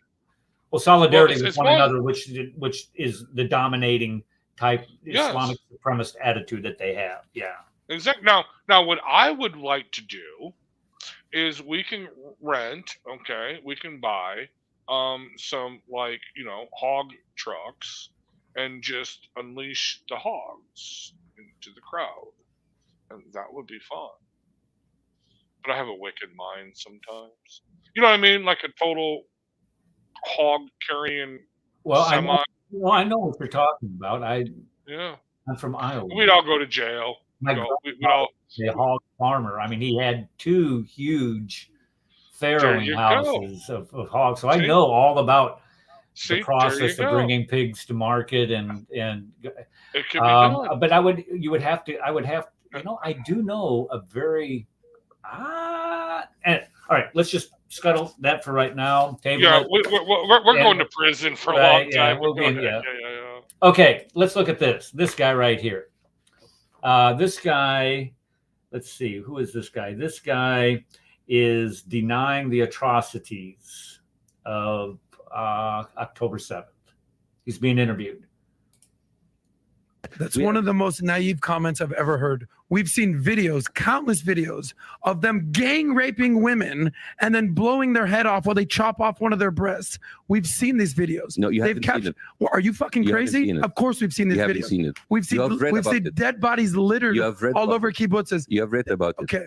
And I can Go show watch you- the video. And I can. You're and- choosing. This and is I- selective ignorance.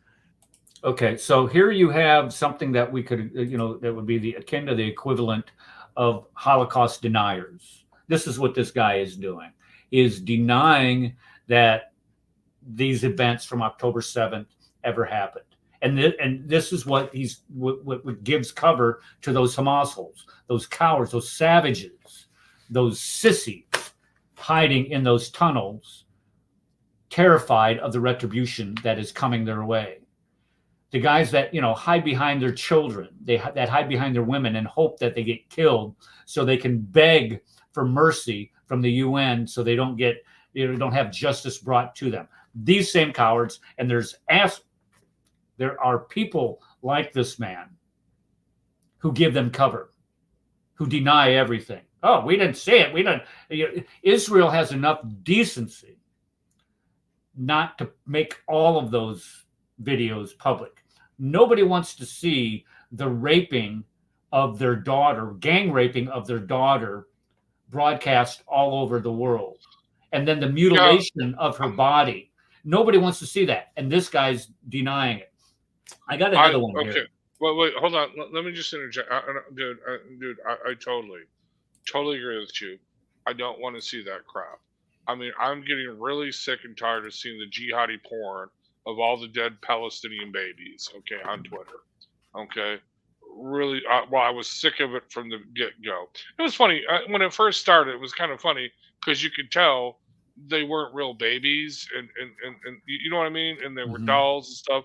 But now they're starting to show real pictures, and it's like, yeah, I don't want to see your dead children. Well, I have not experienced a horror war, and I hope to never have. But I understand from reading history how horrible war is, especially siege warfare, and especially siege warfare with urban warfare. It is a terrible, terrible thing. Okay? But be that as it may, don't need to see that. But again, this is where the Gazanians, the Palestinians, the leftist, communists, Marxists are winning this propaganda war because they're perfectly willing to show the jihadi porn, okay, the dead babies, okay? And this is where I fault Israel. I'm sorry. You need to show that. Not to an elite, not to, not 45-minute video to an elite group of people. No, you need to put that in every theater in America. You need to put that in every on YouTube channel, Twitter, whatever, and you need to shove it in your face. Just like Eisenhower, who took the German citizens in towns outside of concentration camps and rubbed their noses in it and made them bury them. Okay? Unless you do that. You want to know something about those what Eisenhower did, and we'll get back to what this guy says. What Eisenhower did is that he actually took them to concentration camps that were actually mild in comparison to what was going on over in the East. Those concentration camps that those people were taken to were just I'm not trying to minimize the horror and the suffering of those Jews that they show that are completely emaciated, or the bodies just laying all over the place, rotting from starvation. But those were mild compared to what happened in the. So I tend to agree with you to show some type of the milder forms of these atrocities, not guys jumping on one girl and just raping the crap out of her and then cutting her breast off her. I'm not saying that, but there are other things that can show. And I do have a video clip here that we can show here in a moment that deals with that. Let me get back to this guy. Hold on, let me respond. Sorry, Eric. You are absolutely right. What they discovered in the West were the starvation work camps, okay? And those are extremely horrible, and they had to bury a lot of dead bodies, okay, of emancipated people, okay? Yes, but they did not show in the East the actual murder factories that came later. And I am saying the whole thing, all of it, the depravity of these people needs to be shown, because once you expose it to the light, once you say, this is what it is, light is a disinfectant. Okay, I agree with you to an extent. It's just that some of the feelings right now for the families are real raw, and there may be a time to show that, perhaps. Time is not. Well, anyway, right now is not the time. Right now is not the time. I don't think now is the time. Go ahead. All right, let's go back to this clown.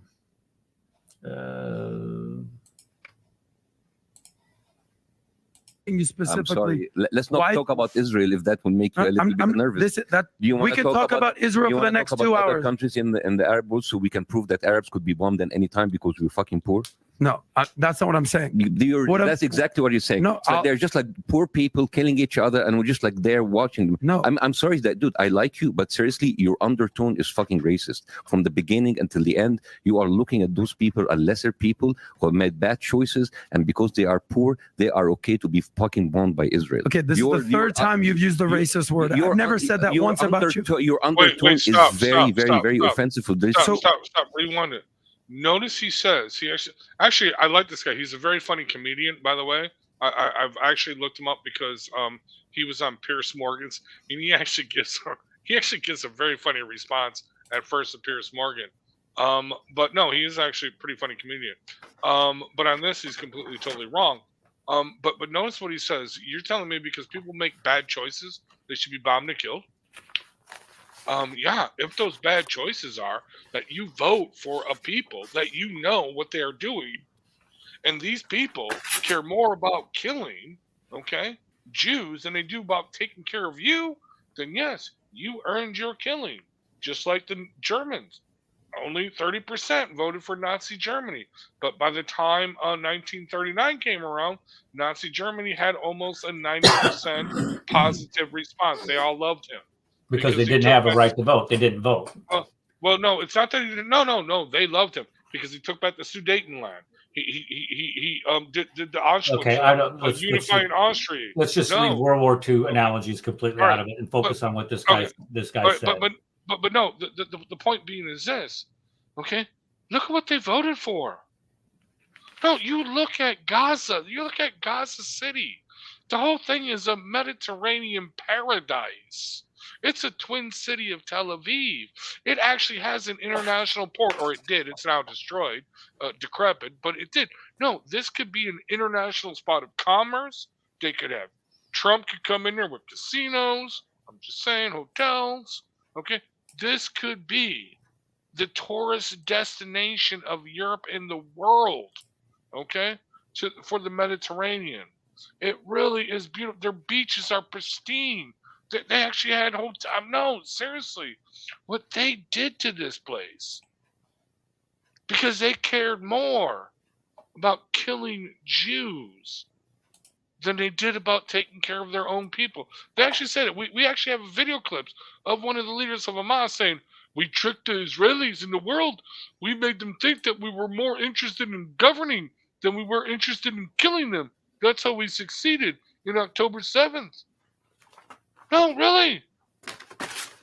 Okay, here's the point that I want to drive home with this guy. I'm sorry, this guy plays the race card. Notice he says it's racist. It's racist.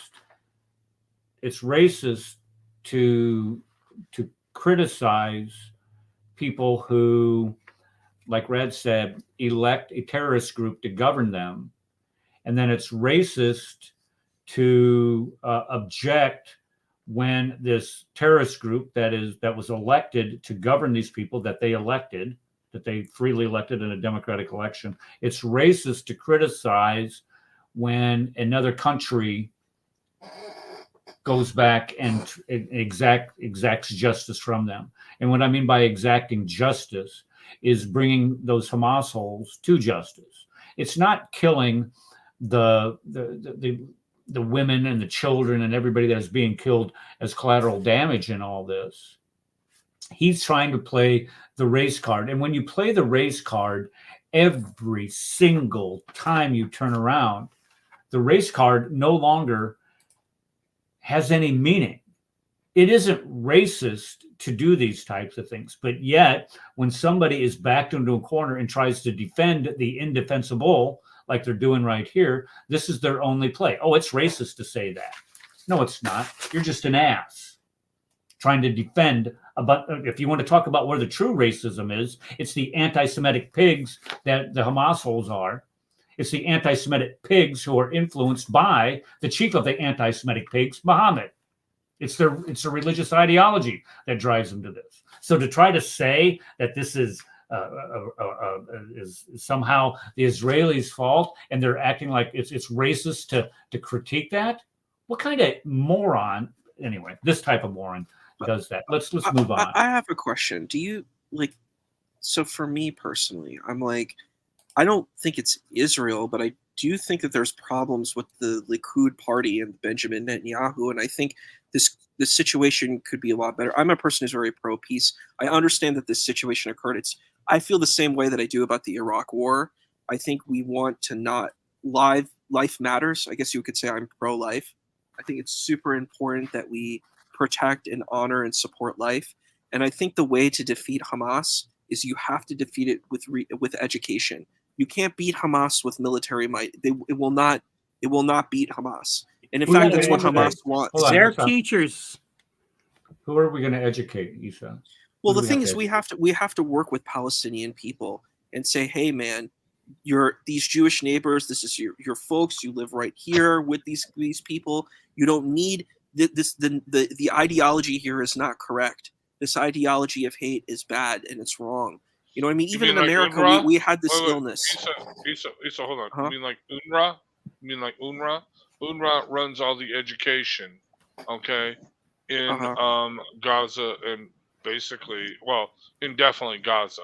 UNRWA, the United Nations Relief, whatever. Okay. Yeah, and the leaders of Palestine don't even live in Palestine. Wait, hold on. You mean the education like they've been providing education? You know the education like of Fafor? Yeah, and I'm saying these types of there needs to be a countermeasure against this. Farfor is extremely dangerous. I saw that it's completely problematic and it's very bad. And that the problem is that's the way that you win this battle is you win the battle through education and peace. You can't win through war. Brad, stop. Hold on. Okay. So what exactly are we going to tell them? I mean, if this is a religiously motivated tenet of their belief system. You're going to tell them that Muhammad was wrong in the treatment of the Jews. Go ahead. I think there's a way that you can re-engage it because, for example, you have that gentleman that you showed, the British Jewish man that you showed. He talks about Islam very well. He knows Islam very well, and he was engaging this, and he said, "Hey, you can't do this in warfare. You're not allowed to do these things. You can't go and bomb and shoot and do these types of things. This is against the Islamic rules. So you have to hold Hamas up and say Hamas is not Islamic." Okay, guys, stop. Hold on. 83. Can I say something hold real up. quick? Hold up. 83% of the Palestinians believe what Hamas did to the Jews, shooting them, slaughtering them, burning them to death, raping their women, taking them hostage, doing all 83% of them think that is justified. How do you educate and hope for a peaceful solution? I mean, stop hammering with the only thing that they understand, which is violence. Where do you begin with something like that? It's a good question, and it's hard. I'm not saying what I'm talking about is some easy breezy, that commercial easy breezy cover girl. It's not like that. This is not an easy situation. This is a very difficult situation, and it takes a lot of work. And there's things like Seeds for Peace where you have people who come together, and it's not extremely efficient. It's not extremely effective, but that's a place that you can work with where you're like, I'm going to bring Israelis and Palestinians together. We're going to try to humanize each other. That can work and that can help. The problem is there's a dehumanization going on, and that's I think one of the major dehumanization of who? By whom? Yeah. Who are, according to the Quran, who are the worst of creatures? Well, I think it just depends on how the person is reading. No. According to the Quran, who are the worst of creatures? You know something? You know what else? Look at how Jews. It's been here in the United States. How do you have a conversation when one side is lying, outright lying to you? And I get a lot of. Oh, I'm sorry. Go ahead. No, go ahead. You said go ahead, say it, because everybody. I think there's a lot of anger. Everybody's coming down on you hard, man. I know. I think 10-7 really has ruined a lot of this. There was actually a lot of good work that was happening before 10-7, and then when 10-7 hit, it's really dismantled a lot of the communication that's been happening. I view religions as being pluralistic, so I definitely think there's an aspect within Islamic tradition that does have this. I'm not denying that. I think that is true, and it is problematic, and it is difficult, and it has to be engaged, and it's a certain reading of the Quran that shows this, which is very problematic. I'm not going to just say, hey, it's not there. It's there. There's a reading that can be there that shows this, and I think it's something that it's just like the way a lot of Jews work on engaging the Torah. When you engage the Torah, there's some very difficult passages, like about if a woman is assaulted, what do you do? Like, this is a very difficult thing, and I think it's fair to engage the text. The hatred that the Palestinian people from Gaza, the hatred that the people in the West Bank, and all across the Muslim world is front and center in what they believe. One of the things that they often say in their Friday Jump and Juma prayers is they talk about how Jews are to be turned into apes and pigs, and they celebrate that type of that nonsense. And when I get your position. I honestly do. I'm not close to the fact that or the idea of trying to bring these people into the 21st century. But I don't think it's through education. There's no way that you are going to educate an entire generation who's been brought up with the idea that the Jews are evil. And I have videos here that we can play. I know. Until I've seen 10 o'clock. Let me finish. problem. Let me finish saying this. The only thing that is going to change the hearts of those Gazinians, the Hamas holes, and the like, is the Holy Spirit in Jesus Christ. That's the only thing that is going to do that, because what they believe is demonically, and I completely, wholeheartedly believe this with every essence of my being. Only somebody who is demonically blinded, just like we saw with the Muslim cowboy today, who can say such things, ignoring the absolute crime Muhammad committed with Aisha, and then get all and completely ignore that and say, well, I know he was a prophet, so since he was told that it's okay to do it, then it's okay to do it, and it's okay for everybody. Who believes that? And only somebody who is demonically inspired would say the things that guy said today. It's just absolutely horrendous that somebody in America in the 21st century would continue to espouse those types of beliefs.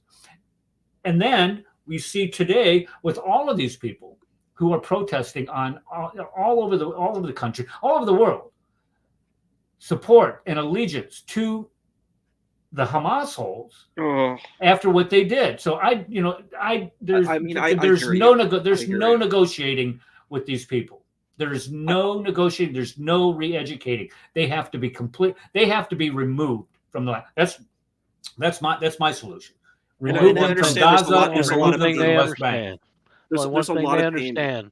That's a All big right, hold clump on. I've been patient, have I not? Let me respond. Okay. First of all, Isa. I'm here. I just muted him, just to let him know.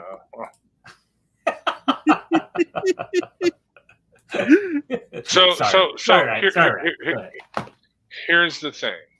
I agree with you, Isa. I do, to a point. Education, re-education.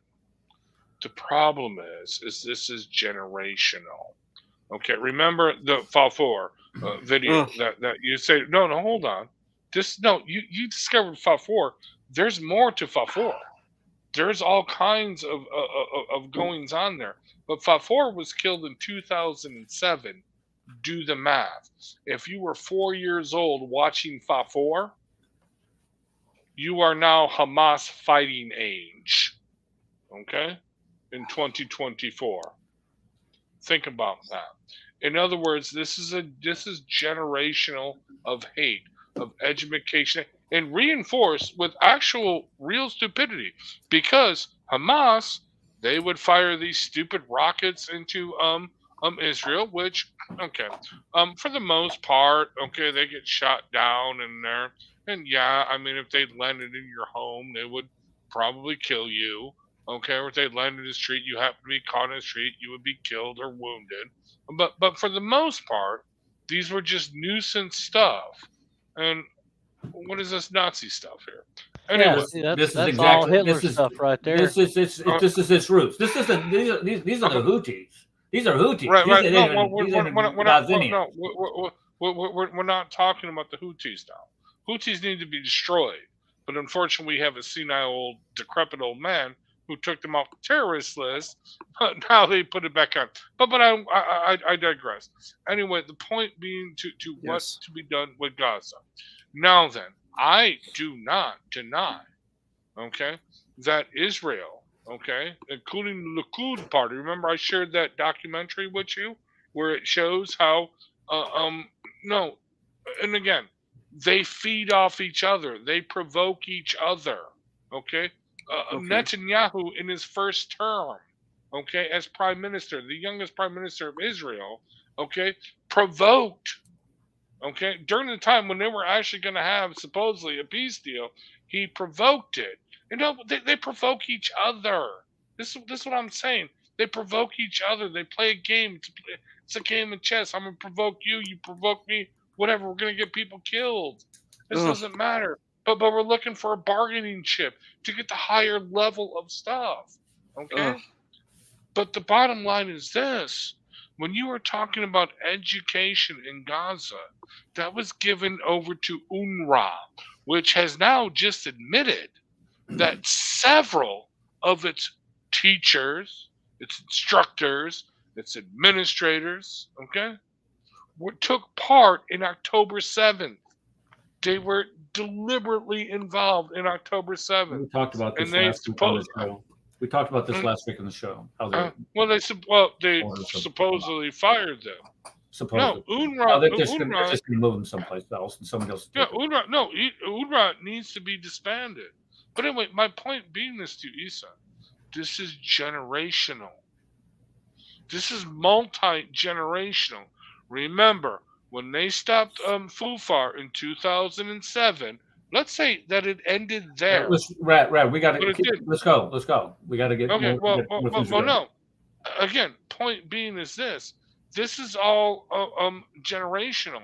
So, in other words, what needs to be done with Gaza is what the Romans did to. And yes, as what's the name said, I end this with that Carthage must be destroyed. Okay. All right. I got another clip here. Let's go into this clip. And we don't. And have afterwards, much time. do you mind? Can I make a response to that after? Well, this? go ahead. Let's go ahead. Okay, go quick. ahead. So I understand that there's an intergenerational situation, but I think peace is super important. I don't think if you live by the sword, you die by the sword. I think that more military killing is not going to bring peace. I think what will happen is it's like a hydra. One head gets cut off, another 2 heads will grow in its place.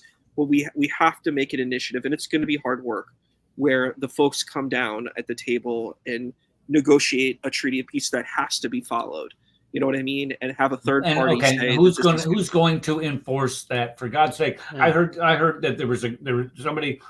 There was an interview was done by Pierce Moore. I think it was Pierce Moore. It doesn't matter who it was, and he was saying, "Look, because he's sitting there railing on the Israeli ambassador, saying, well, why are you doing this? Why are all these people dying? Da da da da da." And the guy's like, "Well, what about the Hamas holes?" And he's like, "Look, those Hamas people will be held account for their actions. By who? When?" Yeah. And that is never answered.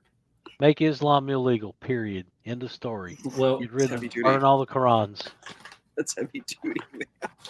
Okay, last one. Hey, that's the only way it's going to happen.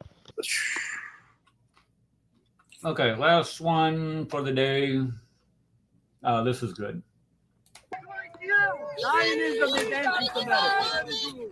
And long live the resistance, yes. Long live the resistance. One of the greatest days of my life. Did you hear that? One of the greatest days of my life.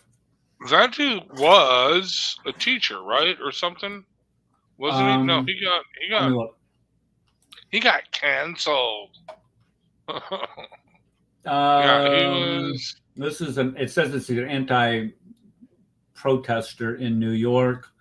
But again, this is in the This is happening in the United States. People are saying these type of things openly in the United States now, and this is after nerves are really raw after the October 7th attacks. Picture how much exponentially worse this is going to be a year from now, especially after the United States presidential elections, folks. Well, I'm sorry. I'm sorry. Once Trump gets elected, hopefully. Well, I think DeSantis would have been a better pick, but that's beside the point. Yes, DeSantis. I'm sorry. I'm sorry. DeSantis is a dysfunctional robot. No. He's a dysfunctional robot. Anyway. Okay, guys, look at there. It's 6 Come on, o'clock, Orange. and it's time to But- run. but hold on. But when the Orange Man returns to his rightful place, this shit never would have happened under the Orange Man. That's all I'm saying. It never would have happened because he'd be like, yeah, you know what? I've heard that. I don't know if here's how much truth there is to that, but No, it may be 'cause true. he- Who knows? No. Okay. wouldn't have. Everybody that came and participated in chat today. I'm sorry I didn't get posting everybody's comments in the chat. I was too consumed with trying to comment on the Muslim cowgirl and and these other videos. We're going to play and keep a lot more of these in the future. Because I think it's important that because this is just episode 1. I think it's important that we expose these things that these people are really saying. Just as Hitler wrote Mein Kampf in 1923 or whatever year it was. He writes Mein Kampf. Nobody paid attention to him. Next thing you know, 6 million Jews are dead. 40 million people in Europe are dead. It's just we have to pay attention to what these people are saying. And we have to let other people know what they're saying. So, again, thank you, everybody, for coming. Please comment. Please comment. Please comment. Do you want more of the... What do we title this again? I forgot. The Dawah... What is it? Swine of the Dawah kind. Swine of the Dawah kind. Swine of the Dawah kind Yeah. episodes. Yeah, I think it's hit the algorithm with it or something. Who knows? Hit the algorithm for the Swine of the Dawah kind. Comment, share, like, whatever. And just remember, always choose the cow. Advanced student and specialist, that the standard narrative has holes. That's what